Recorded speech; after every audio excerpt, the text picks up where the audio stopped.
Sveiki, smagu Jūs matyti 25-оje lietuvių kalbos pamokoje. Добрый день, приятно с вами здороваться на 25-м уроке литовского языка. Šiandien mūsų pamokos tema – pokalbis su kurjeriu. Сегодня тема нашего урока – разговор с курьером. Основные слова – kurjeris, pristatymas, kodas, siunta, siuntinys, adresas, paštomatas, dokumentas. Frazės telefonu. Frazė po telefonu. Alio, klausau. Aš turiu jums siuntą. Būsiu po 10 minučių. Taip, aš laukiу. Время мы можем указывать, какое вам удобно. У меня пример «busю по 10 минучу». Вы можете сказать, что «пожалуйста, приехать попозже, я буду через 15 минут». «Prašau atvykti vėliau, aš būsiu po 15 minučių». Susitikimas ir instrukcija. Встреча и инструкции. Kurjeris sako «pasirašykite čia, prašau». Koks laiptinės kodas? Jūs sakote «kur man pasirašyti?»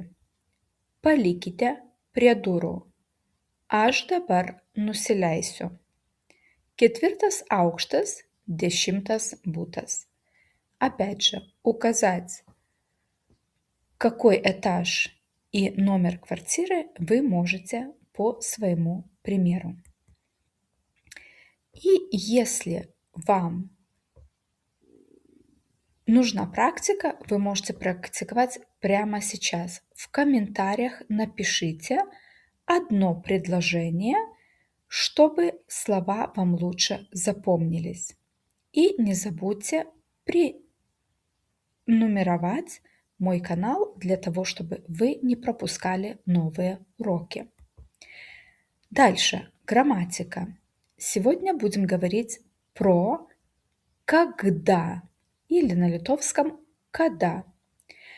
Prielinksnis po требует кельмininkasa.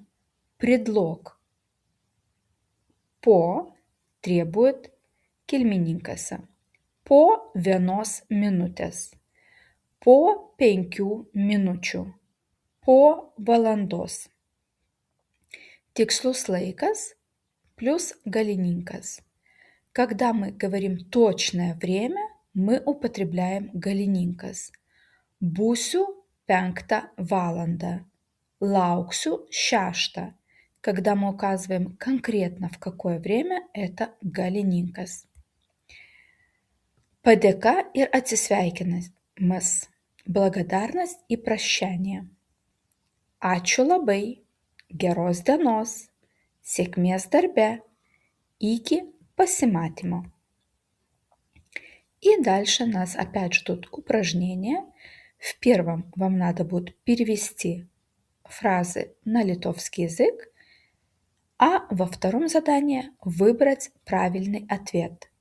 Вы уже знаете, что свои ответы можете писать в комментариях, а я их смогу проверить и вам на них ответить. Puikus darbas šiandien, отличная работа сегодня. Iki kito karto. До следующих встреч.